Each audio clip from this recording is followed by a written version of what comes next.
से देवता प्रसन्न हो। ये रोज भगवान को कहिए, भगवान हमें सात्विक शाकाहारी बनाइए। और ये भी एक बहुत बड़ा पुण्य है कि मरा गिरा अंदर नहीं जाता, उल्टा पुल्टा अंदर नहीं जाता। एक बार मैं कहूँगा, ईश्वर की इतनी बड़ी कृपा है, यदि हम सात्विक हैं, यदि हम शाकाहारी हैं, हमारा खान पान बढ़िया है। साम वेद की प्रथम ऋचा इस बात को कहती है। आप कहते हैं क्या भगवान की कृपा हमारे ऊपर बरस रही है? तो भगवान की बहुत बड़ी कृपा है। आप सात्विक हैं, आप शाकाहारी हैं, आप शराब नहीं पीते, आप मांस नहीं खाते, आप जुआ नहीं खेलते, आप व्यभिचारी नहीं हैं, गलत स्त्रियों का संग नहीं है, गलत पुरुषों का संग नहीं है। सामवेद कहता है कि ईश्वर की कृपा है।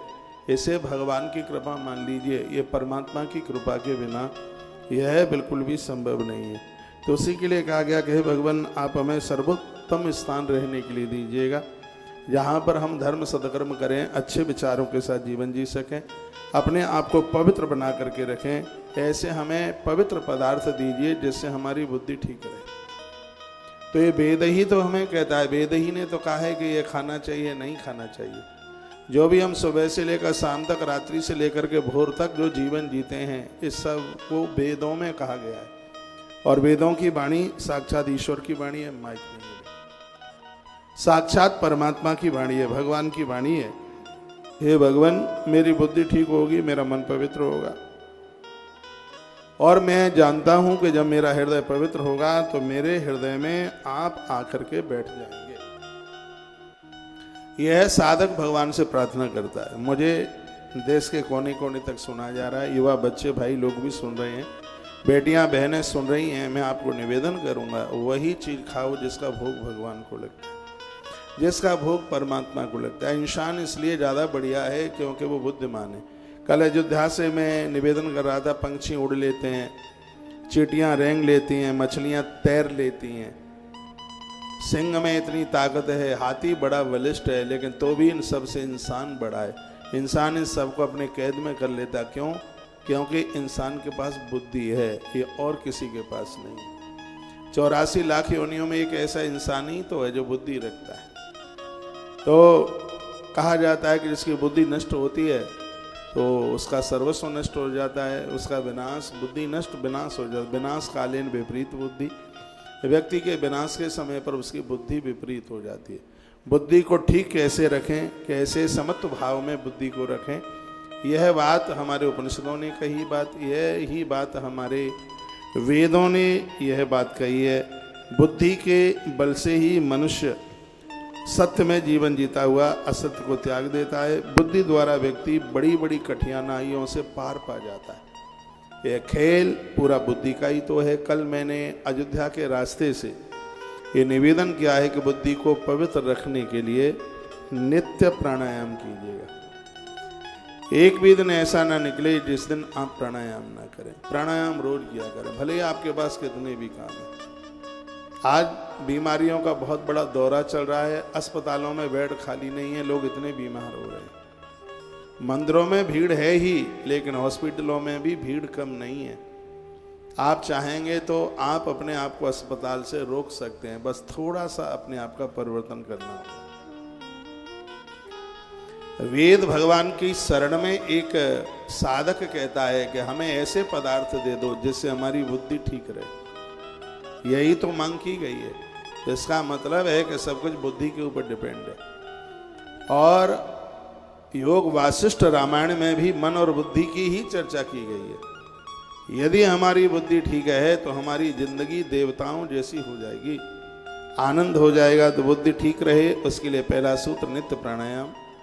श्वासों को ऊपर खींचिए, नीचे छोड़िए ओमकार के साथ। ओम ओम हमारे अंदर के दूषित पदार्थों को सबको बाहर निकाल देता है।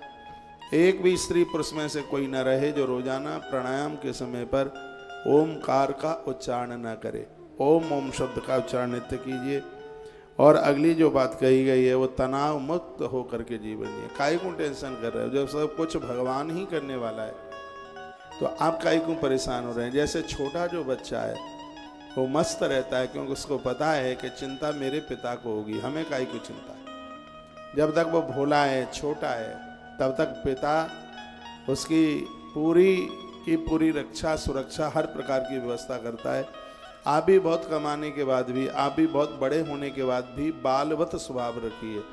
यदि बच्चे बन करके रहोगे तो भगवान तुम्हारी रक्षा में खड़ा रहेगा। वो कहता ही है कि करहूं सदा तिनकी रखवारी, जिमी बालक राखे में है तारी। बड़े बच्चों का उतना ध्यान माँ को नहीं रहता जितना कि छोटे बच्चों को ध्यान माँ का रहता है। तो बच्चे अबोध हैं, उनके अंदर चालाकी नहीं है। जब आप चतुर बनेंगे, ज़्यादा चालाक बनेंगे, ज़्यादा होशियारी दिखाएंगे तो भगवान भी कह देता तो तू भुगत। यदि आप सहज हैं, आप सरल हैं, तो निश्चित रूप से ध्यान भगवान हमारा रखता है। बच्चों को किसी भी प्रकार का तनाव नहीं रहता, तो तनाव मुक्त होते हैं। क्यों होते हैं? क्योंकि बच्चों के अंदर आपा तेरी नहीं होती। ये तो आप डांटते रहते हैं कि बड़ी मम्मी के यहाँ मन जा, चाची के यहाँ मन जा, फिर भी बच्चे तुमसे निगाह बचाकर बड़ी मम्मी और छोटी चाची के यहाँ चले ही जाते हैं, क्योंकि उनके अंदर बेमनुष्यता नहीं है इसलिए। और आप बड़े होकर बहुत चालाक बन गए, बहुत चतुर बन गए हैं, तुम डांटते फटकारते रहते हैं। तो ज़्यादा चतुर होशियार बनोगे तो ईश्वर की निगाहें हमारे आपके ऊपर से हट जाएंगी। इसलिए तनाव मुक्त जीवन, कर्म आप कीजिए, प्रणाम ऑलरेडी भगवान के ऊपर छोड़ दीजिएगा। और अगली बात कही गई है, सोच को सकारात्मक रखिए। बहुत लोग हम मर जाएंगे, यह हो जाएगा, वो हो जाएगा, फिर क्या होगा, बच्चों की शादी हो जाएगी, लड़ाकू बहू आ जाएगी, हमें घर छोड़ के जाना पड़ेगा, और पता नहीं क्या क्या, वो बस सोचते ही रहते हैं। अपनी सोच को ठीक रखिए, फिर देखिए इसका असर बुद्धि के ऊपर कितना पड़ता है। आपके पास कमाल की बुद्धि है, आपके पास बहुत कुछ नहीं, सब कुछ है आपके पास, तमाशा बुद्धि का है। ये प्राणायाम के द्वारा बुद्धि पवित्र हो जाती है। इसके लिए प्राणायाम नित्य कीजिए, तनाव मुक्त होकर के जीवन जीना है और कार्य करने में उत्साह। आप पढ़ाई, बच्चों आप पढ़ते भी हैं तो उत्साह के साथ, आप जो भी कुछ करते हैं, दुनिया की तो मैं अब कह नहीं सकता, मैं तो अपने कार्य के लिए बोल रहा हूँ, जो भी कुछ करता हूँ उसको उत्साह के साथ। मुझे तो कभी तुमसे लड़ने की भी जरूरत पड़ेगी, वैसे तो पड़ेगी नहीं लड़ने की जरूरत, यदि लड़ाई की भी जरूरत पड़ेगी तो उसमें भी उत्साह होगा, लड़ने में भी। मैं तो कहूँगा आप अपने घर में युद्ध भी कर लेते हैं, कभी कभी लड़ लेते हैं, उसमें भी आपकी मुस्कुराहट। अर्जुन युद्ध करता है, गीता में ही तो हमने पढ़ा है, उसका उत्साह खत्म नहीं था। वो कहता है कि युद्ध भी मैं इसलिए कर रहा हूँ क्योंकि भगवान का आदेश है। यानी हम और आप जो भी कुछ करें उसको ईश्वर का आदेश समझें, तो उसी समय तो हम अर्जुन हो जाएंगे। लेकिन जब आप निर्णायक, आप खुद बनते हैं, आप तो सब कुछ अपनी मर्जी से करते हैं। मुझे बांसुरी बहुत प्रिय लगती है। बांसुरी को गोपियों ने कहा था, बात तो भागवत की है, गोपियों ने कहा तू इतनी निर्लज्ज है, तुझे लाज नहीं लगती, तू हर चौराहे पर खड़ी होकर के नाचती है। वो कहती है, वो हर चौराहे पर खड़ी होकर के तू बजती है। तो बांसुरी ने कहा मैं आनंदित मगन हूँ इसलिए बजती हूँ, मेरी अपनी तरफ से तो कोई स्वर ही नहीं निकलता। श्याम सुंदर फूंक मारते हैं और उन्हीं की फूंक का स्वर मेरे अंदर से निकलता है, इसलिए कन्हैया के अधरों पर बैठकर आनंद लेते हैं। ये बांसुरी कहती है। बांसुरी को कहते हैं वेणु, वह ईणु वेणु, विषयानंद ईश्वरानंद सब तुच्छ हो जाए जिस ईश्वर के सामने, उसे वेणु कहते हैं। ईश्वर ने कृपा करी है, हम मनुष्य बन करके आए हैं, मनुष्य बन तो लिए हैं लेकिन उसका आनंद नहीं ले पा रहे। इतने अच्छे बच्चे हैं तुम्हारे पास, इतनी अच्छी पत्नी है, इतनी अच्छी बेटिया है, इतना अच्छा पापा है, पिता है, इतने अच्छे गुरुजन मिले हैं, परिवार पड़ोसी अड़ोसी इतने अच्छे मिल गए हैं, इतना अच्छा ड्राइवर आपको मिला, झाड़ू पोंछा लगाने वाले भी इतने अच्छे लोग हैं, लेकिन इन लोगों को आप प्रयोग में ठीक से ले ही नहीं पा रहे हैं। आप गुमसुदा में चले गए, आप टेंशन में चले गए, आपकी मुस्कुराहट खत्म हो गई है। सामवेद संगीत से भरा हुआ है। सामवेद जो हमें सरसता दे देता है, हमारी मुस्कुराहट को छीनने नहीं देता, उसको ही तो सामवेद कहते हैं। जो रागों से भरा हुआ है उसे सामवेद कहते हैं। जो हमारे उत्साह को कम नहीं होने देता उसे सामवेद कहते हैं। जो हमारी बुद्धि को बिगड़ने नहीं देता उसी को तो सामवेद कहते हैं। हर व्यक्ति के पास रहकर उसे तुम आनंद ले सकते हैं, उससे आप एक कुछ अद्भुत कार्य कर सकते हैं। सामवेद का यह कहना, आपके पास जो भी आसपास से लोग हैं, माँ से भी कुछ लीजिए, पिता से कुछ लीजिए, बच्चों से भी कुछ लीजिए, फालतू तो बिल्कुल छोड़ना ही नहीं है, डेस्ट नहीं बनना है, बिल्कुल प्रयोग करना सीखिएगा। और जिस समय आपको प्रयोग करना आ गया है तभी तो आप वैज्ञानिक हैं। वैज्ञानिक उसे कहते हैं नई खोज। जो चीज किसी ने देखी नहीं थी उसको आपने पैदा कर दिया, वही तो वैज्ञानिक है। इन सब साधनों के साथ में आप वैज्ञानिक बनिए, खोजकर्ता बनिए। सिर्फ कागज की डिग्री से पीएचडी नहीं, अपनी बुद्धि के भी अनुसार आप पीएचडी आप खोज करें। आप ऐसा कुछ आपसे हो जाए, आप शोध करें, आप पीएचडी, आप शोधकर्ता बने, एक कुछ नया इस समाज को आप दे दें। आप भले बूढ़े हो गए हैं तो भी आप समाज को कुछ अच्छा दे सकते हैं, कुछ बढ़िया दे सकते हैं। हम लोग ऐसा ही जीवन जीने में लगे हैं। हम ग्रंथों में शोध कर रहे हैं, उन ग्रंथों के उन अर्थों को जिसको समाज समझ नहीं पा रहा है उसको डिक्लेयर करके उसको ठीक से लोगों के बीच में बता रहे हैं। इसमें एक शब्द है सामवेद में यज्ञ। यज्ञ का अर्थ होता है, चलो आहुति तो है ही, यज्ञ का मतलब है आहुति डालना, देना, किसी को देना। फिर उसमें एक प्रश्न उठता है, देने से होता क्या है? देने से अहंकार समाप्त होता है। अहंकार बढ़ता नहीं है, समर्पणता आती है, विनम्रता चल करके आती है। और जब ये सब चीजें आती हैं तभी तो यज्ञ के द्वारा हृदय इतना पवित्र हो जाता है कि उसमें भगवान आके बैठ जाते हैं। पूरा ब्रह्मांड उसमें आकर के समाहित हो जाता है, पूरा ब्रह्मांड आके समाहित हो जाता है। भगवान श्री कृष्ण ने मुख खोला तो पूरा ब्रह्मांड ही बैठा हुआ था। आपके पास मकान छोटा हो सकता है लेकिन आपके दिल इतने बड़े हो जाएंगे यदि बुद्धि गहराइयों में पहुंच जाए, चिंतन में, सोचने में। लेकिन सोचने में और तनाव में, दोनों में बड़ा अंतर है। तनाव में घबराहट होती है, तनाव और सोच में, चिंतन में आगे बढ़ने की क्षमता होती है, दोनों में अंतर है। हम लोग सोचते हैं लेकिन हम वैसा नहीं सोचते कि हम मर जाएंगे तो गौशाला कैसे चलेगी, हम आज बैठ जाएंगे तो फिर आगे का काम कैसे चलेगा। ऐसी सोच नहीं है। हम लोगों को ये पता लग गया है कि जिस परमात्मा ने इस गौशाला की नींव को रखा है तो एक लंबे युग तक चलाने की भी व्यवस्था उसने पहले से अपने आप में कर रखी है। बस सोचने में इतना ही अंतर है, विचार में बस इतना ही अंतर है। तो बुद्धि को ठीक करने के लिए एक सकारात्मक सुख। देखिए सब्जेक्ट बड़ा कठिन है। भागवत जी की कथा, राम कथा, वो तो कहते कहते वक्ताओं को तो इतना अनुभव हो जाता है कि स्रोत आगे बता देता है कि गुरु जी अभी ये बोलने वाले हैं। लेकिन जो ये चैप्टर हैं, जो ये कथा हैं, ये कथा कुछ दूसरे हिसाब की है। इनमें चिंतन है, इनमें तो मोती हैं, इनमें एक जिंदगी कैसे जी जा सकती है ठीक से, उन सूत्रों का वर्णन किया गया है। भगवान की वाणी है वेद, इसलिए वो अपौरुष है। हम भाग्यशाली हैं कि हम सामवेद सुन रहे हैं। सामवेद रागों से भरा है, स्वर से सामवेद भरा हुआ है, राग है उसमें।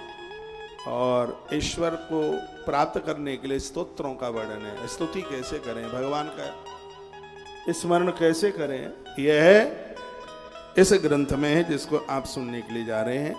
बुद्धि को ठीक करने के लिए वो ये है कि स्वाध्याय रोज कीजिए। जितना आप किताबें पढ़ेंगे उतनी ही आपकी बुद्धि बारीकी हो जाएगी। जितना भी आप जप करेंगे सबका असर आपकी बुद्धि के ऊपर होगा। खान पान का असर बुद्धि के ऊपर होता है, रहन बसन का, संगत का असर भी बुद्धि के ऊपर होता है। जैसे लोगों का आप साथ करेंगे बुद्धि भी वैसे ही बन जाएगी। शास्त्र का जैसा आप चिंतन करेंगे आपकी बुद्धि वैसी बन जाएगी। इसलिए आप स्वाध्याय रोज करें और बढ़िया सा आहार जिनका भोग भगवान को लगता है यह लीजिए। अच्छी किताबें पढ़िए और एक और अच्छी बात कही है, भरपूर नींद लीजिए। लेकिन नींद लेने का मतलब ये नहीं है कि रात को 1 बजे सोएं और सुबह 10 बजे जागें, उम्र खत्म हो जाएगी। ईश्वर भी आयु दे नहीं पाएगा।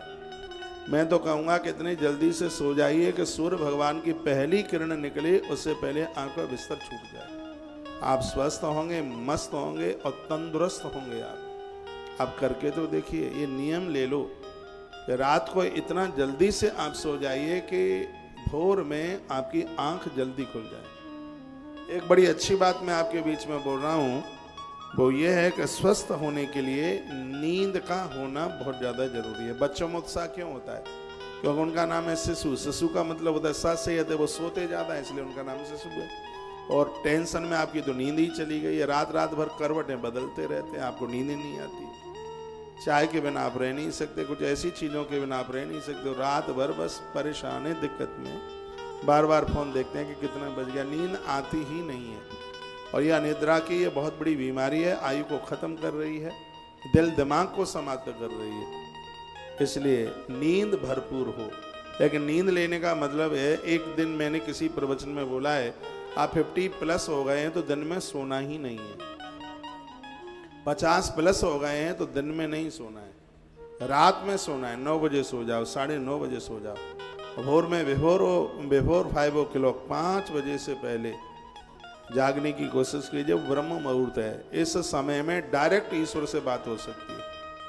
जो सुबह का, जो भोर का समय, जितने भी लोगों को भगवान का साक्षात्कार हुआ वो रात को 10 बजे नहीं हुआ, रात को 11-12 बजे नहीं हुआ है, वो ब्रह्म मुहूर्त में ईश्वर के साथ डायरेक्ट बात हुई है। ये सुबह का समय है। परमात्मा का साक्षात्कार हमेशा भोर में होता है, सुबह के समय में होता है। ये ब्रह्म, ये ईश्वर से मिलने की घड़ियां हैं, ये जिसको आज लोग सो करके ऐसे उसको खत्म कर रहे हैं, समाप्त कर रहे हैं। आप निरोगी होंगे, आप सुबह भले ही आप थोड़ा देर में नहा लीजिए, लेकिन बिस्तरा आप भोर में जल्दी छोड़िए, थोड़ा टहलिए, थोड़ा सा घूमिए, थोड़ा अपने आप से बात कीजिए। स्वामी विवेकानंद जी महाराज जी खुद से बात किया करते थे, परमहंस अपने आप से बात करते थे, मीराबाई खुद अपने से बात करती थी, तुलसीदास अपने से बात करते थे, खुद से बात करते थे। और मैं बड़ा भाग्यशाली हूँ, मैं भी अपने आप से बातें करता हूँ घंटे घंटे, स्वयं वक्ता बनता हूँ और स्वयं को ही श्रोता बनाता हूँ। इन संतों को पढ़ पढ़ करके ऐसी हैबिट सी आ गई है, इतना आनंद सा हो गया है, चेहरे पर कुछ ऐसा मुरझायापन होता नहीं है। कल पूरा दिन घूमे हैं, रात भर सफ़र किया है, आते ही अपने पूजा पाठ में लगे, 1 सेकंड को नहीं सोए। कोई हमसे गंगाजली ले ले, आकर के 1 सेकंड के लिए भी सोए हूँ। 6:45 पहुँचा हूँ और बहुत जल्दी स्नान वगैरह कर कुरु के, कभी कभी नहाने में देरी हो जाती है जब सफ़र में होता हूँ तो। अब 6:45 बजे पहुँचा हूँ, तो जब पहुँचा हूँ तब स्नान किया है। रास्ते में तो कोई ऐसी व्यवस्था थी नहीं। उसके तत्पश्चात स्नान के बाद अपना पूजा पाठ जितना करना होता उतना पूरा, उसके बाद घंटों घंटों आप सबको मिलना भी हुआ है। और जहाँ जिस चेयर पर, सोफे पर बैठा था, मिल करके और वहीं से सीधा इधर आ गया हूँ। आनंद है, उत्साह है, बहुत उत्साह है। ये तो कोई भय ही नहीं कि बीमारी होनी है, कि हम बीमार हैं, क्यों ध्यान इतना रखते हैं। उत्साह से जीवन बिल्कुल भरा हुआ है। अपने आप को भाग्यशाली मानते, हे परमात्मा आपने बहुत अच्छी ज़िंदगी दे दी है। हमारे ग्रंथ कहते हैं जीवन वही होना चाहिए जिससे आप संतुष्ट हों। मैंने बहुत बहनों को देखा, वो अपने आप से संतुष्ट नहीं है, कहती हैं छोकरे अच्छे नहीं हैं, छोकरों का बाप ठीक नहीं है, सास ससुर ये ठीक नहीं है, और वो पूरा अपने आप से असंतुष्ट ही है। पुरुषों को पूछा जाए तो वो भी यही रोना गाना उनका भी चल रहा है, संतुष्ट ही नहीं है। लेकिन हम जैसे लोग बड़े बड़भागी हैं जो दोनों हाथ उठा कर कहते हैं, हम हाथ उठा कर कहते हैं हम हो गए राधा रानी के, हम ताली बजा कर कहते हैं हम हो गए बरसाने वारी के, हम हाथ उठा कर कहते हैं हम हो गए राधा रानी के। इतनी संतुष्टि है, इतनी मस्ती है। क्या इस मस्ती के अधिकारी आप नहीं बन सकते? बिल्कुल बन सकते हैं। और ऐसा नहीं है कि इस आनंद के आपलेविता वही हो सकें जिन्हें बाबा जी बनना पड़े, जिनके गुरुगुहाओं में जाना पड़े। नहीं, ये आप घर में, मनु जी महाराज को घर में रहकर पूरी मस्ती थी। महाराजा जनक घर में रहकर, महात्मा प्रियव्रत, मैं ऐसी कितनी कथाएं मैं आपको बता दूं। प्रहलाद जी तो घर में ही थे, गृहस्थ थे श्री प्रहलाद। परमात्मा रोज जिनसे बातें करने के लिए आता है। वैश्यों में एक तुलाधार वैश्य हुए हैं। अभी मैं अग्रसेन जी महाराज जी की कथा सुना रहा था। ये उन महापुरुषों की बात कह रहा हूँ जो डायरेक्ट सीधी बातें जिनसे ईश्वर से होती थी, परमात्मा से होती थी। वो बुद्धि कुछ अद्भुत थी, वो बुद्धि आनंद से सनी हुई थी। तो एक बार ये कहकर मैं आगे चल रहा हूँ कि भरपूर नींद का होना बहुत ज़्यादा जरूरी है, वो भी सूर्य उदित होने से पहले ही आँख खुल जाए। तो इस मृत्यु लोक में आप बहुत बड़ा आनंद ले लेंगे। आज नई उम्र है, बच्चे हो तो क्या कहें, लेकिन आने वाला समय यदि लापरवाही हो गई तो बिल्कुल खतरे से भरा हुआ है। इसलिए लापरवाही के साथ मंजीना, ऐसा समय आ रहा है, ऐसा दौरा चल करके आ रहा है कि कोई एक गिलास पानी पिलाने वाला नहीं होगा। बच्चा संग तब तक देंगे जब तक बच्चे 16-17 साल के नहीं हो जाएंगे। वो समय आ रहा है कि बच्चों की शादी आपके द्वारा नहीं होगी। बच्चे 10-12 वर्ष तक ही आपके पास रहेंगे। जैसे पंछियों के बच्चों को पंख आ जाते हैं, बच्चे उड़ जाते हैं, और जैसे ही इन बच्चों की 10-12 साल की उम्र हो गई तो उन बच्चों को पूछा जाएगा तुम्हारे मम्मी पापा हैं, तो वो कहेंगे थे, लेकिन अब नहीं पता कि हैं कि नहीं है। ऐसी स्थिति बन जाएगी। यही दौर चलता रहा तो रोज शादियां होंगी, रोजाना शादियां टूटेंगी। एक पुरुष की कितनी शादियां हुई हैं ये गिना नहीं जा सकेगा। एक स्त्री कितने पुरुषों की पत्नी बन करके रही है, गिनती नहीं की जा सकेगी। यदि यही दौर रहा तो वो समय बहुत ज़्यादा दूर नहीं है। ये सब कुकर्मों से इंसान बचा रहे, हम जैसे लोग शास्त्रों के प्रचार में लगे हुए हैं। हमारे पूर्वजों ने इस परिपाटी को बनाने के लिए कितनी बड़ी मेहनत की थी, अपना सब कुछ उन्होंने समर्पित कर दिया। घर द्वार परिवार छोड़कर वो वेड़ जंगलों में रहे, उन्होंने पत्ते खाए, उन्होंने झरनों का पानी पीकर इस समाज को वो सोच दी, वो दिशा, वो विचार दिया जिसको आज भूले हुए हैं। बस उन्हीं के कहे गए वक्तव्य का अन्वेषण करते हुए हम समाज के पास तक उनकी बातों को पहुंचाने में लगे। उनकी बातों को मान लेंगे तो ठीक रहेंगे, उसी के प्रचार में लगे हुए हैं, क्योंकि आने वाला समय बहुत ज़्यादा खतरे से भरा हुआ है। ये बीमारियां चोटली नहीं करेंगी, ये बीमारियां मार डालेंगी। मैं निवेदन करना चाहूँगा, इतना परहेज कीजिए कि आप अंग्रेजी मेडिसिन से बचे रहें। मुझे कल ही कोई महानुभाव सज्जन मुझे मिले थे और मैं अपनी गाड़ी में अंदर बैठा हुआ था। बच्चे थोड़े इधर उधर थे, कुछ खा पी रहे थे, मैं गाड़ी में था, तो मुझे कोई सज्जन बात कर रहे थे, कुछ डायबिटीज के ऊपर बात हो रही थी। वो कहते हैं कि डायबिटीज की जो दवाई जो ले रहे हैं, डायबिटीज ठीक है उतनी देर के लिए कंट्रोल में होती है, लेकिन वो बीमारियां और ज़्यादा बढ़ रही हैं। मैं कहूँगा आप बहुत आनंद मगन में हैं यदि आपको एलोपैथिक दवाइयाँ नहीं लेनी पड़ रही हैं तो। इससे हर प्रकार से बचने की कोशिश कीजिए। बॉडी में दर्द है, बहुत ज़्यादा झेलने के लायक नहीं है, सब रास्ते बंद हो गए हैं, तो ही टैबलेट लीजिए, नहीं इसको बिल्कुल लेने की ज़रूरत नहीं है। जिनको नींद का कंपोज लेना पड़ता है बचिए, इससे नींद नहीं आती है। मसूर की दाल का पानी, मसूर की दाल नहीं, मसूर की दाल का पानी पीजिए, अजवाइन काला नमक लीजिए, आपको नींद आएगी। आप गाजर का रस लीजिए, इससे आपको नींद आएगी। इन टैबलेटों से आप बचिए। एक तो पैसा तो जा ही रहा है, सबसे और दिक्कत की बात है अंदर का तंत्र मर रहा है, बिल्कुल खत्म हो रहा है, अंदर की मशीन डैमेज हो रही है। अपने आप को बचा लो कैसे। देश का पूरा पैसा दवाइयों के ऊपर, ये सब खर्चा हो रहा है, नशा के ऊपर खर्च हो रहा है। अपने आप को बहुत ज़्यादा वर्तमान के समय में बहुत ज़्यादा बचाने की ज़रूरत है, क्योंकि बीमारियां पांव पसार रही हैं बहुत ज़्यादा। आहार बिल्कुल ठीक नहीं है, आपको घर का भोजन अच्छा लगता नहीं है, चटोरी जीभ है, बाजार का खाते हैं। मक्खी भिन भिना रही हैं, सड़ी सड़ाई सब्जी 2-3 दिन पहले बनाई थी, ग्राहक कमाया था होटल पर, और वही गर्म कर करके उसको दिया जा रहा है और आप आराम से चाप से खा रहे हैं। आप जाते हैं बाहर यात्रा के लिए, आप अपने घर से कुछ लेके नहीं जा सकते। हमारी टीम कल अयोध्या के लिए गई थी, भोजन आश्रम से बना करके लेके गए थे। ऐसा नहीं है कि 1000-2000 रुपया खर्च हो जाएगा तो एक बहुत बड़ा पहाड़ गिर जाएगा, वो बात नहीं है। जो आपको अपने घर में मिलेगा वो बाजार में कभी मिल नहीं सकता। वहाँ तो वो आदमी बना रहा है जो रात भर जिसने शराब पी है, वहाँ तो वो बना रहा है ठीक से नहा के भी नहीं या कुल्ला किया नहीं है, मुंह में भरे हुए है दुनिया भर की सुपारी और वो क्या क्या भरे हुए हैं, तो क्या इसका असर नहीं पड़ेगा?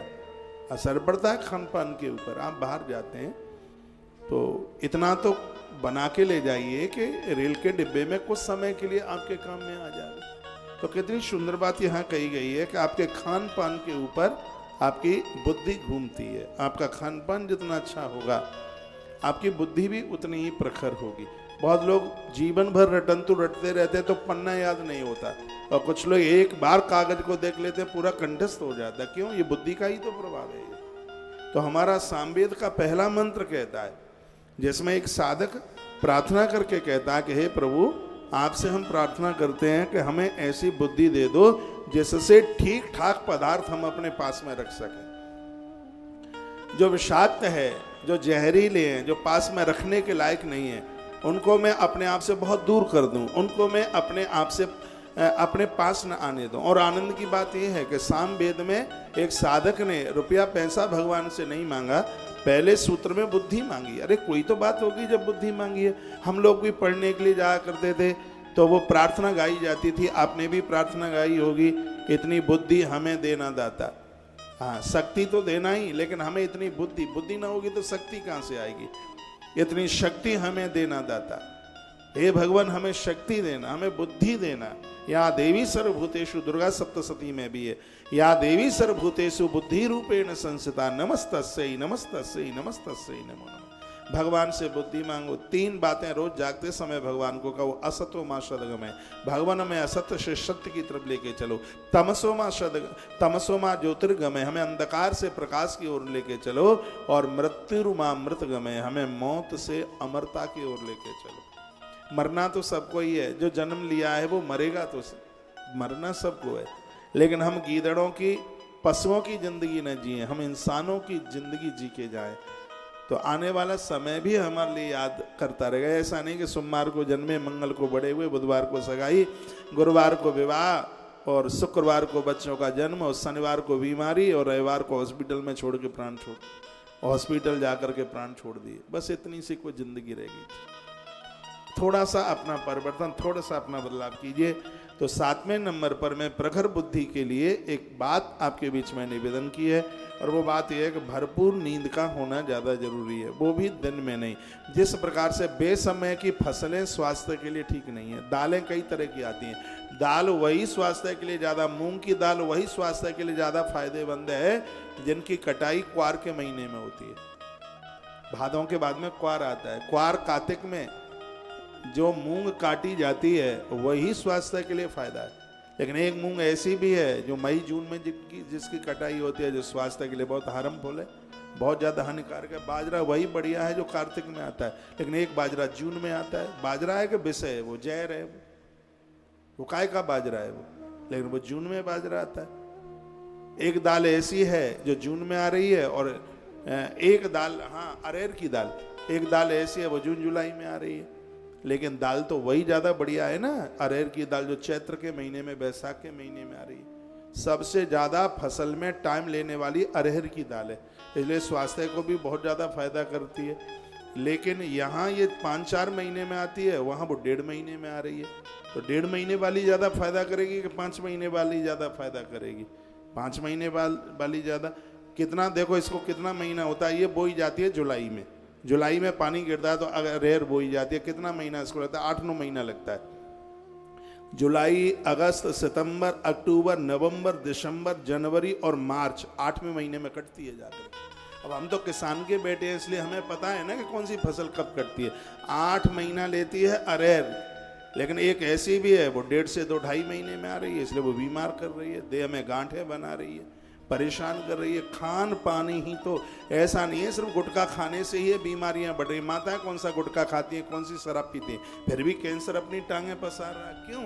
इसलिए पसार रहा है क्योंकि ऋतु के समय का भोजन प्राप्त नहीं हो रहा है। ऐसे फल आते हैं, ऐसे फल हैं जो बिना ऋतु के हैं, वो बाहर के हैं, उसमें ही आप बड़े होते हैं। मुझे कोई बोला था, महाराज जी अंगूर खाइएगा ना, ये तुर्की से आया है, अंगूर तुर्की से आया है।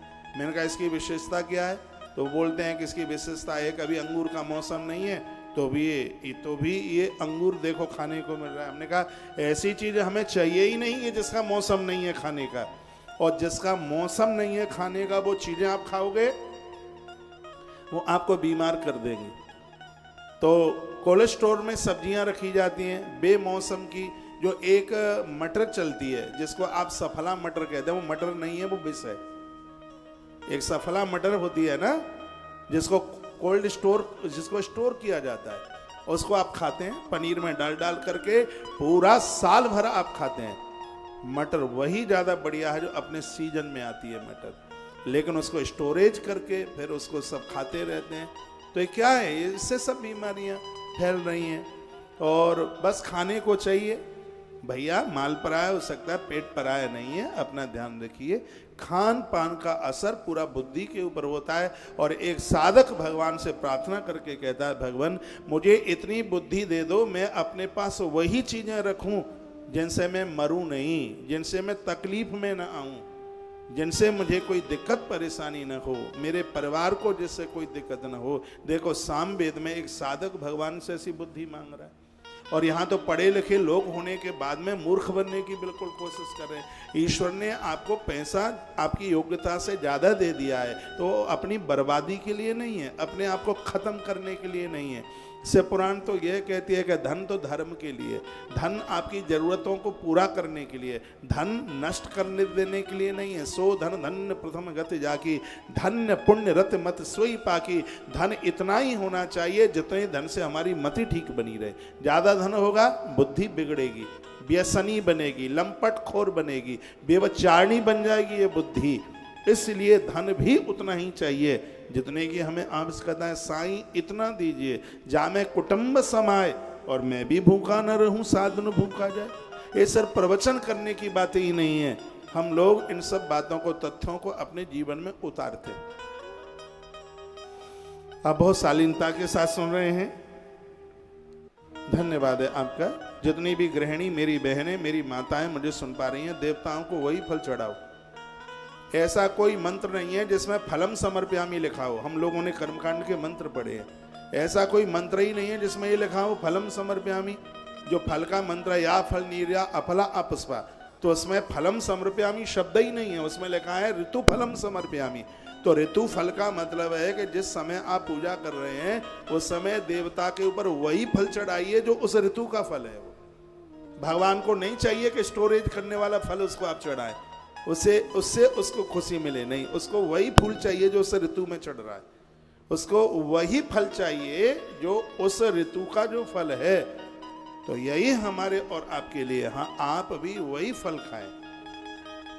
कोल्ड स्टोर इसलिए बढ़ रहा है कि हम लोग जानवरों को मार मार के खा रहे हैं। मैंने आयुर्वेद में पढ़ा है, फल फूलों से पुष्पों से कभी भी कोल्ड स्टोर चमड़ी बढ़ती नहीं है। चमड़ी को बढ़ाने वाला चमड़ा ही है, जीव है, जिसको मार मार करके भूंज भूंज करके खा रहे हैं, वही मारने में लगा हुआ। तो अपना थोड़ा सा ध्यान दीजिए। जो 7 बातें मैंने इस ग्रंथ के माध्यम से आपको बताई हैं जिससे बुद्धि मजबूत होती है। सबसे पहला प्राणायाम रोज कीजिए, दूसरा है तनाव मुक्त, टेंशन मत कीजिए, तीसरा है कार्य करने की क्षमता को बढ़ाइए, चौथा है सकारात्मक विचार रखिए, 5वां है वो ये है कि आप स्वाध्याय अच्छी किताबें पढ़िएगा, आहार का ध्यान रखिएगा, और 7वीं बात है भरपूर नींद लीजिए। नींद भी सूर्य की किरणें निकले उससे पहले आपकी नींद पूरी हो जाए। ये हैं 7 बातें। सत्संग टीवी, तुलसी तपोवन यूट्यूब चैनल के माध्यम से लाखों की संख्या में लोग सुन पा रहे हैं। तो ये कथाएं जिंदगी दे रही हैं, ये किस्सा नहीं है, कहानी नहीं है, थ्योरी है, सिद्धांत है। ये बढ़िया सा जीवन जीने के लिए महात्माओं की ये एक विशेषता है। तो कुछ ऐसा जीवन जिया जावे, आनंद हो जाएगा। बुद्धि भी पवित्र, हृदय भी निर्मल हो। हृदय निर्मल कैसे होगा? भगवान कहते हैं निर्मल मन जन सो मोहि पावा, मोहि कपट छल छिद्र न भावा। भगवान कहते हैं तुम्हारी संपदा तुम्हारे लिए, मुझे कोई जरूरत नहीं है, मुझे अपना बढ़िया सा हृदय दे दो। हृदय ऐसा नहीं है कलेजा निकाल करके भगवान को मन दे दें। भगवान कहते हैं कि अपने मन को गंदीला मत होने दीजिए, क्योंकि जिसका निर्मल मन है उसके हृदय को मैं अपने रहने का मंदिर बना लेता हूँ, वहाँ आके मैं बैठ जाऊँ। गोपियों को गोपी गीत में भगवान ने यही तो बात कही है 5 अध्यायों में, या रास पंचाध्याय की बात है, वहाँ ऐसा ही चैप्टर है, ऐसा ही प्रसंग। हृदय निर्मल कैसे करें? तो मन की निर्मलता और हृदय की पवित्रता कैसे हो? ये होगी ध्यान करने से। एक बात मैं और आपको निवेदन करूंगा, बिल्कुल भी आपका मन न लगे तो भी एक आधा घंटा ध्यान, जैसे आपके लिए भोजन ज़्यादा जरूरी है, पानी ज़्यादा जरूरी है, मेरी बात मान लो, मैं दोनों हाथ जोड़ के आपसे प्रार्थना कर रहा हूँ, आपसे मेरा कोई स्वार्थ नहीं है, मेरी पवित्र व्यासपीठ की बात मान लो और आज से ही आधा घंटा अकेले में बैठना आरंभ कर दो। मैं तो घंटों घंटों बैठता हूँ, आप आधा ही घंटा शुरू कर दो, छत पर चढ़ जाओ, आसन बिछाओ, पूर्व दिशा की तरफ मुंह कर लो और नेत्र बंद करके बिल्कुल रीढ़ की हड्डी सीधे करके, कुछ भी नहीं आता है, बस आप बैठे रहिए। आपका बैठना ही आपको सफल कर देगा। वो तो गुरु मंत्र का जप करते रहिए, बिना नहाए धोए भी कर सकते हो, क्योंकि ये मंत्र है, निर्गुण है, जिसको कोई शुद्धि अशुद्धि, कबीर साहब तो कहते थे लेट बाथरूम में बैठे हो तब भी मंत्र अंदर से चिंतन उसका होना चाहिए। ऋतुकाल धर्म में नारी माला ही तो नहीं पकड़ सकती है, प्रतिमाओं को ही तो नहीं छू सकती है, लेकिन अंदर से उसका वो मंत्र चलना ही चाहिए। जिस समय आप ध्यान में बैठते हैं तो ध्यान में इष्ट का चिंतन किया जाता है, इसमें ओम शब्द का उच्चारण इसमें होता है। मैं अब थोड़ी सी बातें इसके बीच में आपको कह रहा हूँ। ध्यान हृदय को शुद्ध करता है। जैसे राख में नींबू डाल देते हैं, आप बर्तन को साफ करते हैं तो बर्तन चमक जाता है, उसी प्रकार से जिस समय ध्यान की पोजीशन में आप बैठते हैं तो आपका हृदय दमक जाता है। उसमें नकारात्मक सोच नहीं रहती, उसमें भय नहीं रहता, उसमें डर नहीं रहता। आज आदमी डरता बहुत ज़्यादा है, ये नुकसान हो जाएगा, बच्चे छोड़ देंगे, पड़ोसी हावी हो जाएगा, रिश्तेदार चले जाएंगे और पता नहीं क्या क्या। कौनसे महाराज की कथा सुन के पति भी बाबा बन गया तो बहनें सोचती हैं हमारा क्या होगा। बड़ा बड़ा भय होता है, बड़ा बड़ा डर होता है। तो ये ध्यान हमें निडर कर देता है, निर्भीक।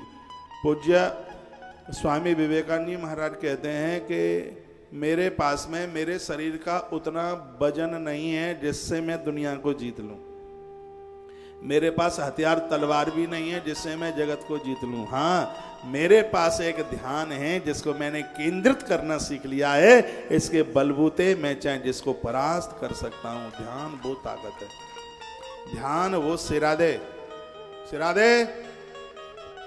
चैन नहीं पड़ता। यहां बैठ जा,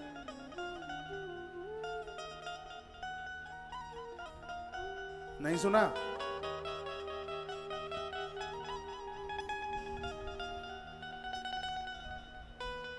इधर आ जा।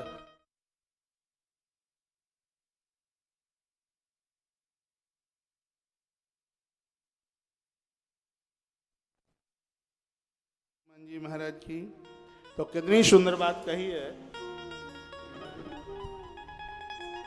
ध्यान हृदय को शुद्ध करता है और सोच को निर्मल बनाता है।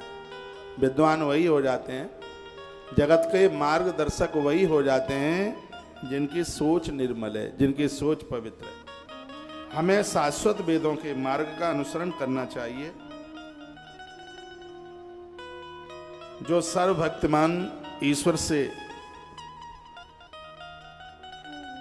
निकला है जीव, फिर उस जीव के प्रति हमारे अंदर हिंसा की कोई गुंजाइश ही नहीं रहती। ईश्वर हर दृष्टि से पूर्ण है।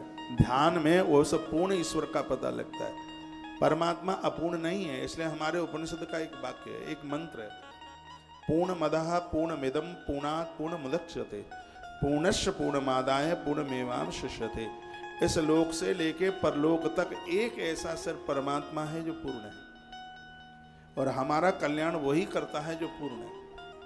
भगवान अधूरा नहीं है, वो पूर्ण है, उसमें अपूर्णता है ही नहीं, उसमें अधूरापन नहीं है। एक भगवान ही अपने आप में पूर्ण है।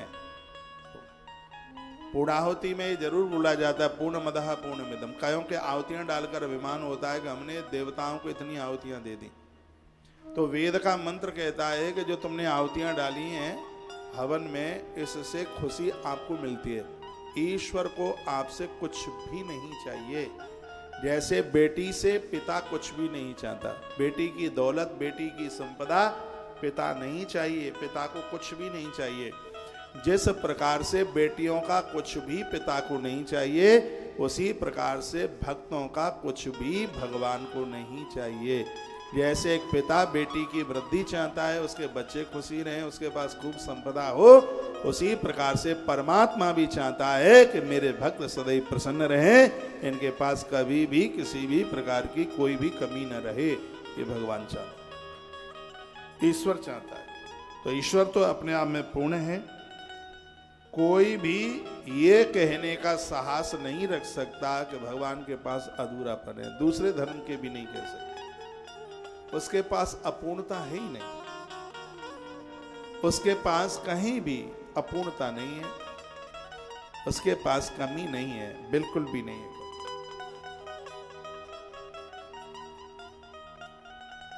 ईश्वर में थोड़ी सी भी कमी हो, ये कहीं भी पढ़ने को मिलता नहीं है। तो ऐसे ईश्वर का स्मरण करना ही ध्यान है, ऐसे ईश्वर का चिंतन करना ही ध्यान है, ऐसे परमात्मा को अपनी आत्मा में जगह देना, यही ध्यान है। ध्यान एक क्रिया है जिसमें व्यक्ति अपने मन को चेतना की एक विशेष अवस्था से जोड़ देता है, एक विशेष अवस्था में लाने का प्रयत्न करता है। ध्यान का उद्देश्य कोई लाभ प्राप्त करना हो सकता है। ध्यान से अनेकों प्रकार की क्रियाओं का बोध होता है। ध्यान से व्यक्ति त्रिकालदर्शी हो जाता है। ध्यान करने से वो लोगों का भविष्य वक्ता बन जाता है। ये पहले क्या था, अब क्या है और आगे क्या होने वाला है। ध्यान, आंख बंद करके ध्यान करने से। एक रामेश्वर दास बाबा हुए हैं राजस्थान में, खेतड़ी कोपर के पास में जगह पड़ती है। इस स्थान का मैंने भी दर्शन किया है। जैसे ही कोई आता था तो बाबा 1 सेकंड के लिए अपनी आंखें बंद करते, उनको ये पता होता था कि ये व्यक्ति इस काम के लिए आया। बड़े अद्भुत महात्मा। ध्यान जब व्यक्ति का लगता है तो धरती से कई फुट उठ करके ऊपर चला जाता है। ध्यान आज के समय में रहा नहीं है, इसलिए व्यक्ति बहुत टेंशन में है, बहुत तनाव में है। मैं फिर एक बार हाथ जोड़ के कहूंगा, आप कितने भी कार्य में व्यस्त क्यों न हो, आधा घंटा ध्यान की पोजीशन में रोज बैठिए। ध्यान की प्रक्रिया ये होती है, रीढ़ की हड्डी सीधी होती है, ना आंखों से नासिका के अग्रभाग को देखते देखते धीमे धीमे आंखों को बंद कर लिया जाता है। रात्रि को शाम के समय आप करते हैं तो पश्चिम की तरफ मुंह करते हुए ध्यान, और सुबह के समय आप ध्यान में बैठते हैं तो आप पूर्व दिशा की तरफ मुंह कीजिए। सूर्य भगवान की किरणें बाद में निकले, उससे पहले आप बैठ जाइए। भोर में उषा काल में तो अमृत की बूंदें टपकती हैं। भोर में आप ध्यान में बैठेंगे तो आपको वेणु बजती हुई सुनाई देगी कानों से। आपको बादलों की हल्की हल्की घड़घड़ाहट की आवाज, जैसे नदियां बहती हैं तो जो शोर गुल होता है, भोर के समय में वही शोर की अनुभूति आपके कण रंध्रों को होगी। अब आपको अभ्यास नहीं है, नहीं तो आप करके आप देखिए, 5-4 दिन में ही ये आपका अभ्यास जम जाएगा। आधा घंटा किसी से मतलब मत रखिए, मोबाइल दूर डाल दीजिए, या मोबाइल में गायत्री मंत्र लगा लीजिए, हल्का हल्का सा गायत्री मंत्र लगा लीजिए, महामृत्युंजय मंत्र लगा लीजिए, गोविंद दामोदर स्तोत्र लगा लीजिए। कोई संगीत की, कोई सुंदर सी, कोई वेणु वादन की, कोई सारंगी की, ये सामवेद ध्यान को बड़ा परिपक्व करता है। सामवेद सुबह ही सुबह आप 7 स्वरों में से कुछ आप सुन रहे हो, इसमें आपके सगरे टेंशन ही भाग जाएंगे। कल से आप शुरू कर दें, परसों मुझे बताना, और आपको लाभ प्राप्त होना शुरू हो जाएगा। सुबह का जो दौरा है बहुत मस्ती का है, बहुत आनंद का है। 24 घंटे में सबसे बढ़िया समय तो भोर का ही है, इसलिए तो उसको ब्रह्म मुहूर्त कहते हैं। आज ही मैंने बोला है, ये समय परमात्मा से डायरेक्ट बात करने का टाइम होता है। सुबह भोर का जो समय है, ईश्वर से सीधा संबंध जोड़ने का ये टाइम है। इसमें आपकी डायरेक्ट भगवान से बातें होती हैं, सुबह का समय। लेकिन लोगों ने इतने बढ़िया अद्भुत समय को सोने में निकाल दिया। इस समय को बचाइए, इस समय का कुछ आनंद लीजिए। ध्यान केंद्रित करने का यह समय है, इसकी कोई मस्ती है। और ऐसा नहीं है कि इस आनंद के लिए आपको बाबा बैरागी बनना पड़े, ये तो आप अपने घर में भी कर सकते हैं। सुबह का समय अद्भुत है। अब उतना जल्दी तो आप जग नहीं पाएंगे, नहीं तो सुबह 3:24 से लेके 3:42 तक का जो समय है, पावरफुल, बहुत बड़ी मैग्नेटी है, उसमें बहुत बड़ा चमकत्व है, बहुत बड़ा आकर्षण है, बहुत बड़ा खिंचाव है। वो समय ही कुछ अद्भुत है, इतना आनंद कि तुम्हें उस ब्रह्म के साथ एकाकार कर देगा ये समय। सुबह 3:24 से लेके 3:42 का जो समय है, ये सीधे ईश्वर से जोड़ने वाला समय। 3 बजे तक आप बहुत नींद ले सकते हैं, बहुत नींद ले सकते हैं। आपका पूरा रिचार्ज हो सकता है बॉडी का। शाम को जल्दी 9 बजे से हमारे ग्रंथों में सोने की बात कही है।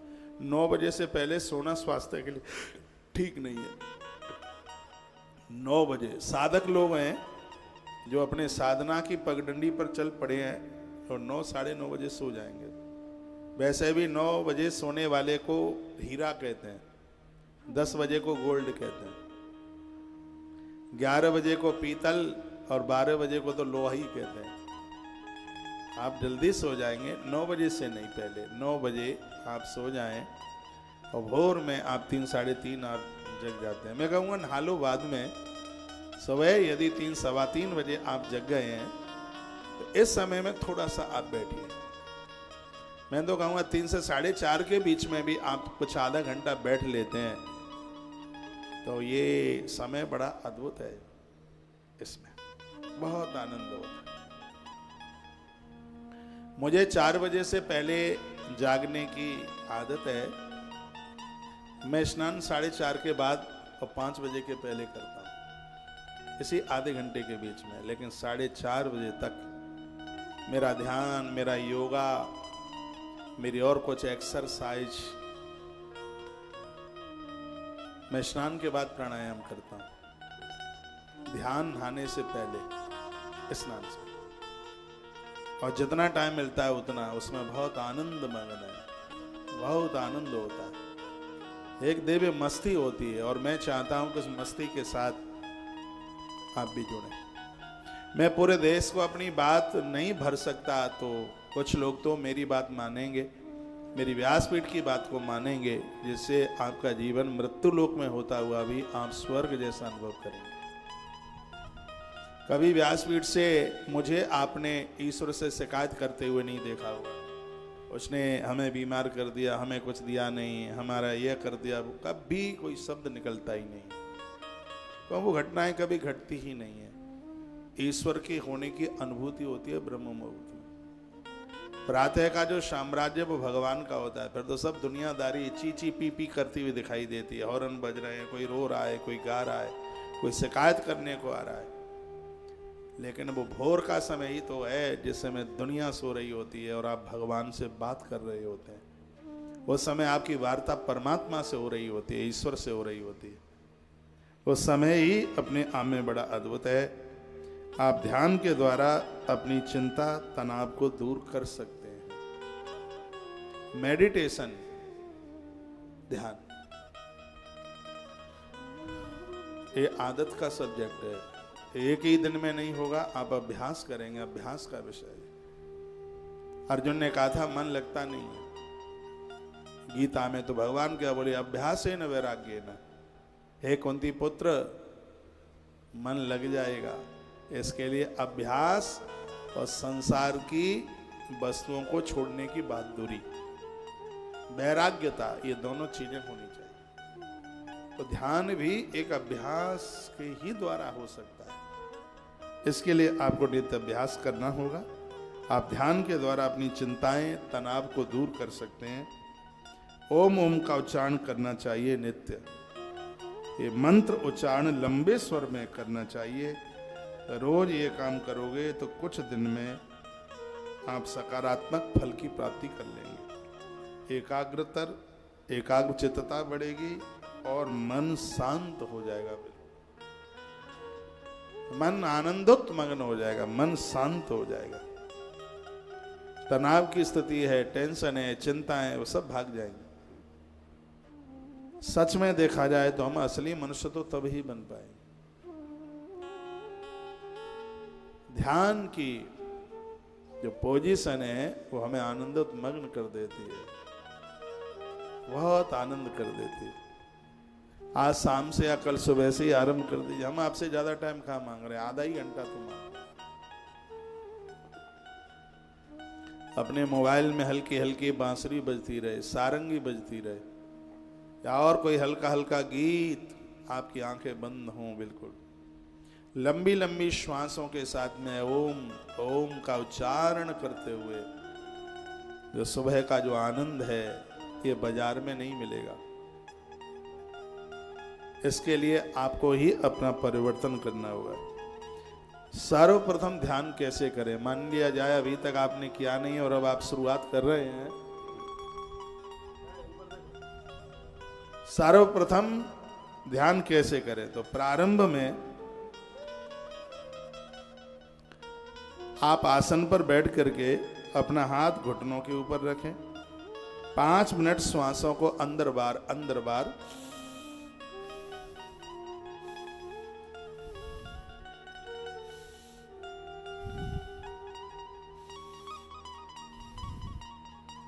मुंह बंद करना। कभी भी श्वास मुख से मत खींचना, नहीं श्वास की बीमारी हो जाएगी। श्वासों को नाक से खींचें और नासिका से ही उसको बाहर निकलने दें। कुछ मिनटों तक, 5 से 10 मिनट तक ऐसे कीजिए।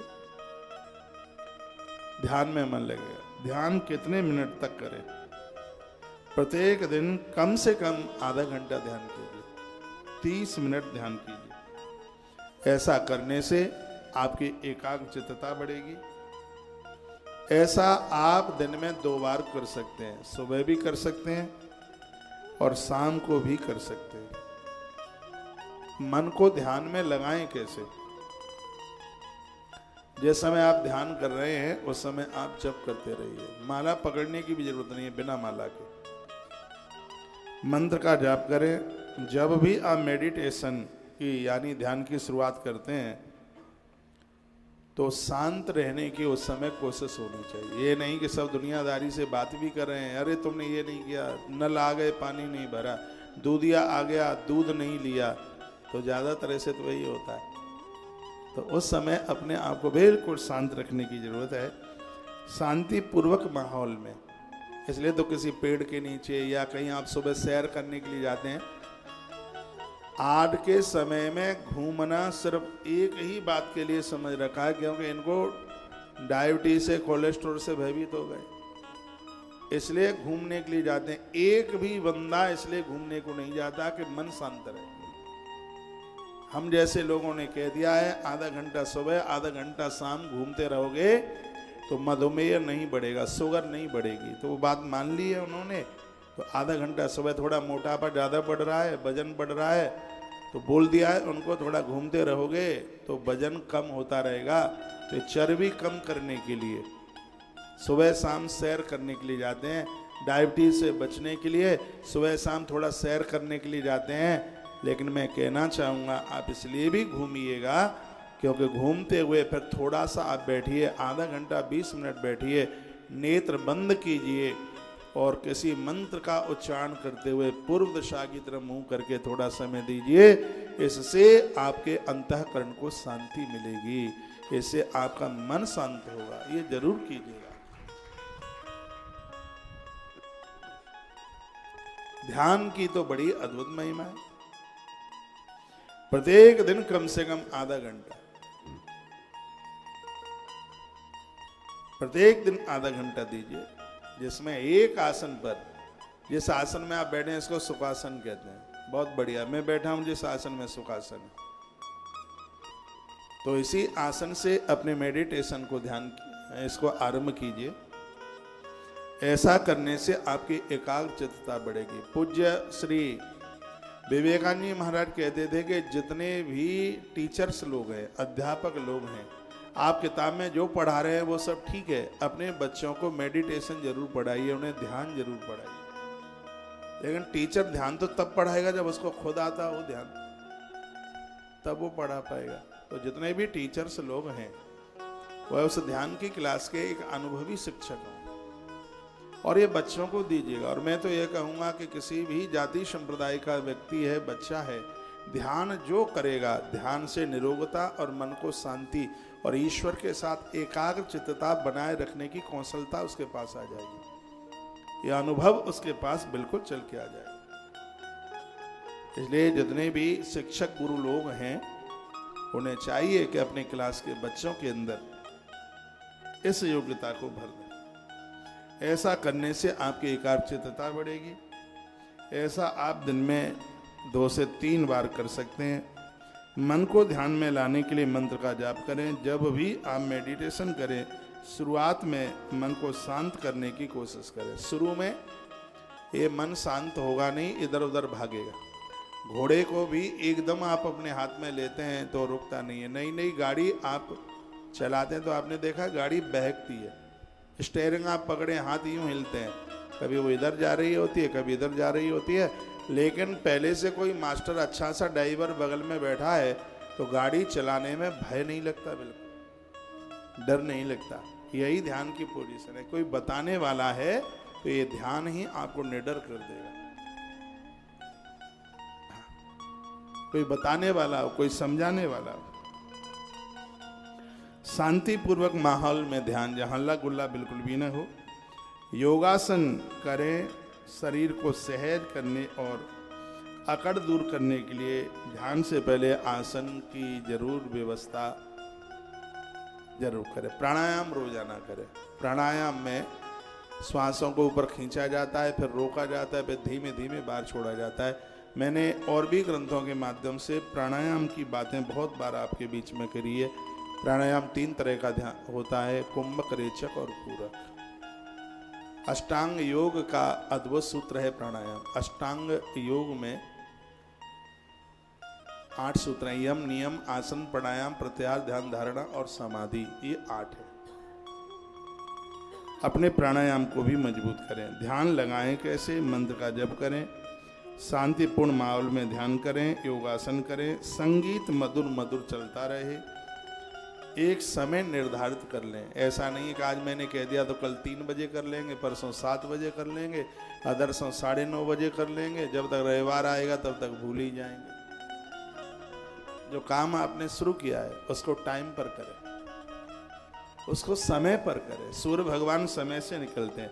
सूर्य भी सोच लेंगे आज 5 बजे निकल लो, कल 8 बजे निकल लेंगे, परसों दोपहर के 12 बजे निकल लेंगे, तो प्रकृति का सिस्टम गड़बड़ हो जाएगा। और यही हमारे साथ में हो रहा है। आप में से लोग हैं कभी 3 बजे जग जाते हैं, ट्रेन वगैरह पकड़नी होती है तो 2:30-3 बजे जग जाते हैं, कभी 8 बजे जगते हैं, कभी 10 बजे तक धरे ही रहते हैं। खड़ा किया जाए तो खड़े भी नहीं होते। आप जागने का भी एक नियम बना लो। यही प्रकृति आपको कुछ दिनों के लिए, मेरी बात मान लो, मुझे इस लाइन में बहुत बरसें हो गई हैं, 30+ है। आपका सबसे छोटा बच्चा है 12-13 साल का। मेरा ये जीवन लगभग 11-12 वर्ष से मैं इस जिंदगी में ढला हूं। मैं इस दुनिया का एक इतना भाग्यशाली आदमी हूं कि जिसने 8 वर्ष की उम्र में एकादशी का व्रत करना आरंभ किया। तब से लेकर के आज तक भी मेरी एकादशी खंडित नहीं हुई। क्या ये मेरा भाग्य नहीं है?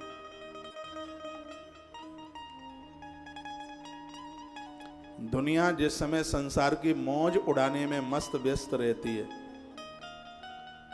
वह जीवन हमने तिलक के साथ, कंठी माला के साथ, गुरुजनों के साथ, वन पहाड़ियों में, तीर्थ स्थलों में वो समय निकाला। सुख भले ही ना मिला हो लेकिन आनंद की कमी नहीं रही। ये मेरे पास इतने अनुभव में हैं जल्दी जागने के। ये आप आदत डाल लो। एक तो भोजन समय से करो, और एक सोने का समय निश्चित कर लो, एक जागने का समय निश्चित कर लो। बिफोर 5 o'clock आपके लिए, 5 बाद में बजे उसके पहले आप एक्सरसाइज, छत पर चढ़ जाइए, पेड़ों से बात कीजिए, अंबर आकाश की तरफ देखिए। सुबह आकाश की तरफ देखना बहुत शुभ होता है। अमृत की बूंदें टपक रही होती हैं। वो समय देवताओं का है, ईश्वर से बात करने का टाइम होता है। भोर में खुले आकाश का दर्शन करना ना भूलें कभी। भोर में गर्म पानी पीना ना भूलें कभी। भोर की बात बता रहा हूं। 5, 7, 8, 10, 50, 25 हो सके दंड बैठक। दंड बैठक में शरीर का पूरा वजन हाथ की कोहनी के ऊपर होता है, थोड़ी जमीन में लगाई जाती है, पीछे पंजों के भर बॉडी का वजन होता है। आप स्त्री पुरुष कोई भी हो, 10-5 दंड बैठक रोज लगाइए। चोटी से लेकर के तलवे तक आपकी बॉडी में दर्द नहीं होगा, बिल्कुल बॉडी में किसी भी प्रकार का इन्फेक्शन नहीं होगा। आपकी उम्र बहुत ज़्यादा नहीं है तो शीर्षासन जरूर करें। माइग्रेन जैसी बीमारी जिंदगी में कभी होगी नहीं, बाल कभी टूटेंगे नहीं, सिर में कभी दर्द नहीं होगा, कभी नक्की नहीं चलेगी नाक। इतनी बीमारियों को शीर्षासन खत्म कर देता है। योग ने जो बातें कही हैं, करो योग और रहो निरोग। योग हमें ईश्वर से जोड़ता है। गणित आपने पढ़ा होगा, 2+2 का योग कीजिए। योग मीन्स जोड़ना। योग का अर्थ है कि हम ईश्वर से कैसे जुड़ सकते हैं, हम प्रकृति से कैसे जुड़ सकते हैं, ये योग ही तो बताता है। तो आज का जो चैप्टर है, जिसमें एक साधक ने भगवान को कहा कि हे प्रभु हमें ऐसी बुद्धि दे दो जिस बुद्धि के द्वारा मैं कुछ अच्छे पदार्थ अपने पास रख सकूं, चाहे उसमें मित्र हैं, चाहे उसमें खाने पीने की चीजें हैं, कोई भी है, अपने पास में हम कुछ अच्छा सा रख सकें, ऐसी हमें बुद्धि दे दीजिए। सामवेद ने आरंभ में ये बताया, जो कि मैं कई दिनों से आपके बीच में जिसका मैं निवेदन करने के लिए जा रहा हूं। सामवेद का संकलन करने वाले महर्षि भगवान व्यास हैं। सामवेद चारों वेदों में आकार की दृष्टि से छोटा है, लेकिन उससे कुछ प्राप्त करें, इससे वो समुद्र से भी ज्यादा विशाल है, वृहद है। 1875 मंत्रों का ये ग्रंथ हर प्रकार से जीवन को आनंद से भर देने वाला है। एक सोम यज्ञ होता है, सोम यज्ञ में ज्यादातर ऐसे मंत्र सामवेद के ही होते हैं। सामवेद के मंत्रों से ही सोम यज्ञ को पूरा किया जाता है। तो ऐसा यह दिव्य ग्रंथ जिसके पाठन से, जिसके पढ़ने से बुद्धि कमाल की होती है, चरित्र कमाल का होता है, जैसे स्वर भी कमाल का होता है। तो ऐसे जो आनंद की बात कही गई है वो बहुत विशेष है। गुरुजनों का सानिध्य मिल जावे, गुरु लोगों का सानिध्य मिल जाए, तो उनके सानिध्य में रह करके कुछ समय, देखिए वर्ष में कुछ टाइम, कुछ ऐसा समय निकाल के 2-4 दिन, 10-5 दिन गुरुजनों के सानिध्य में रह के। पहले तो आदमी वानप्रस्थी होता था, 60 के बाद वो घर में नहीं रह, 50 के बाद घर में नहीं रहता था, उत्तराखंड के लिए जाता था, उत्तर काशी के लिए। उत्तर काशी तो एक ऐसा अद्भुत स्थान है, धृतराष्ट्र को भी उसकी जरूरत पड़ी, पांडव भी चले गए थे उधर। उत्तर काशी एक ऐसी जगह, जिंदगी के उत्तर वहां मिल जाते हैं, देवभूमि है, हिमालय है, यहाँ के वृक्ष भी बातें करते हैं, पेड़ बात करते हैं। वहां का आनंद ही अपने आप में कुछ अलग है। अभी मैं कल परसों, कभी आप जाना, बंसी बटे है यहाँ माठ के आगे, जहाँ पर सैकड़ों साल पुराने महात्मा लोग रहते हैं। उन्हें दुनियादारी से कहीं कोई मतलब नहीं है, वो कहीं जाते नहीं है, स्वयं राधा रानी उनके लिए भोजन लेके पहुंचती है। आज इस भरे कलयुग की बात बता रहा हूँ, वो जगह यही है श्री ब्रज में, बहुत महात्मा रहते हैं। वो हैं भजनानंदी। मोर, मयूरों को, तोतों को, नीलकंठ और जितने भी जीव जंतु हैं, वह उनकी झोंपड़ी में ऐसे जाते हैं जैसे कोई मेहमान आ रहा है। वो भी थाल में दूध पानी भर करके, अपने हाथ के ऊपर दाना रख करके उन पंछियों को खिलाते हैं। ये जिंदगी है, ये जीवन है। पेड़ उनसे बात करते हैं, उन्हें कोई टेंशन नहीं है। उनकी तपस्या लोगों के लिए आनंद दे रही है। सृष्टि को टेके है उनकी साधना, उनकी तपस्या, उनका जीवन कुछ ऐसा अद्भुत जीवन उनका बन गया है। ऐसे महापुरुषों का दर्शन करने के लिए जाइए। परसों हम इन्हें आंवला देने के लिए गए थे, आज इनको घी वितरण करने के लिए जाना होगा। वो भी अपने ठाकुर जी की पूजा आराधना करते हैं, दिए जलाते हैं। कभी आपको समय मिले इनका दर्शन जरूर करने के लिए जाइए, क्योंकि संत दर्श जिमी पातक टरे। यदि वो कोई प्रसाद दें तो लेने से मना मत करना। परसों के प्रवचन में मैंने एक बात कही थी, तीर्थ में आप जाते हैं, जहाँ भी हो तो होटलों से खाने से बचिए। तीर्थों में यदि कहीं किसी साधु संत महापुरुष के यहाँ का प्रसाद मिल जावे तो प्रसाद वो वस्तु नहीं है, वो प्रसाद अपने आप में अमृत है। एक श्लोक है, अमृतम ब्राह्मणस्नानम, अमृतम ब्राह्मणशान्नम, महापुरुषों का जो अन्न है। ये टीवी पर इस समय जिन महात्मा के सामने भी मैं खड़ा हूं 101 प्लस इनकी उम्र है, लेकिन इनका करेंट 50 साल का है। पाँवों से चल नहीं पाते हैं, दोनों हाथों का सहारा लेते हैं चलने के लिए।